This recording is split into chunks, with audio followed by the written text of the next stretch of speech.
Hello guys, welcome to our YouTube channel Lawlust. This side is Desh Tyagi, a final year law student from Faculty of Law, University of Delhi. Today we are going to cover a landmark case of Family Law 2 and the name of case is Commissioner of Wealth Tax versus Chandra Sen. तो आइए जानते हैं इस case के facts के बारे में।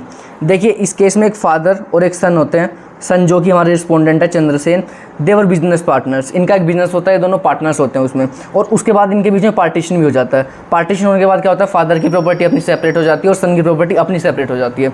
तो उसके बाद क्या होता है, फादर डाइड इंटेस्टेट। इंटेस्टेट होता है that he died without making the will. जब हमारी सेपरेट प्रॉपर्टी होती है तो हम विल बना के उसे किसी को भी दे सकते हैं, लेकिन इनके फादर बिना विल बनाए उनकी डेथ हो गई थी, तो अब ये प्रॉपर्टी हिंदू सक्सेशन एक्ट के तहत इनहेरिट होगी और ये सक्सेशन के थ्रू इनहेरिट हुई इनके सन को। इनके सन ने ये प्रॉपर्टी इनहेरिट कर ली। Now the son who is the respondent in this case Chandra Sen, he files for income tax return. और ये क्या करते हैं, उस इनकम टैक्स रिटर्न में जो इनकी जॉइंट फैमिली इनकम है उसे तो शो करते हैं इनकम प्रॉपर्टी के लिए, लेकिन ये he did not include the property inherited from his father on the ground that it was his separate property. तो ये क्या करते हैं, जब बात आती है इनके बिजनेस पे टैक्स भरने की, तो ये जो इनके फादर से प्रॉपर्टी इनहेरिट होती है उस पर टैक्स नहीं भरते हैं, तो बोलते हैं कि ये तो मेरी सेपरेट प्रॉपर्टी है, ये तो हमारी जो हमारी बिजनेस प्रॉपर्टी है वो है ही नहीं, तो मैं टैक्स इस पर क्यों दूँ, ये तो मेरी सेपरेट प्रॉपर्टी है। लेकिन जो कमिश्नर ऑफ वेल्थ टैक्स है, इनकी जो अपीलेंट है, इनकी कंटेंशन क्या होती है कि जो CIT versus Gomedalli Lakshmi Narayan case था, जो हमारे केसमेट का पहला केस है, उसमें हेल्ड क्या हुआ था कि जो प्रॉपर्टी आप रिसीव करते अपने फादर से एदर बाय सर्वाइवरशिप और थ्रू इनहेरिटेंस, वो को पर्सनल प्रॉपर्टी होती है। उस केस में यही हेल्ड हुआ था। लेकिन उस केस में और इस केस में डिफरेंस क्या है कि वो केस हिंदू सक्सेशन एक्ट से पहले का केस है और ये केस हिंदू सक्सेशन एक्ट 1956 के बाद का केस है।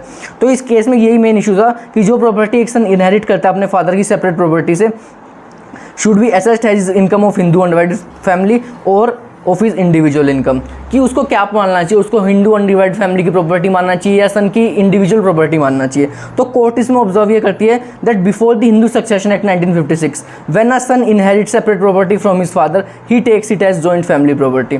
ये डिसीजन किसमें आया था, ये डिसीजन आया था CIT वर्सेस गोमेदल्ली लक्ष्मी नारायण के केस में। लेकिन कोर्ट ने इस केस में ये भी ऑब्जर्व किया that after the passing of Hindu succession act the property inherited by a son from the father would be constitute as is separate property. तो इस केस में CIT वर्सेस गोमेदल्ली लक्ष्मी नारायण के डिसीजन को रिवर्स कर दिया गया और कोर्ट ने यही डिसीजन दिया कि जो प्रॉपर्टी एक सन इनहेरिट करता है अपने फादर से according to Hindu succession act, वो उसकी एब्सोल्यूट प्रॉपर्टी होगी।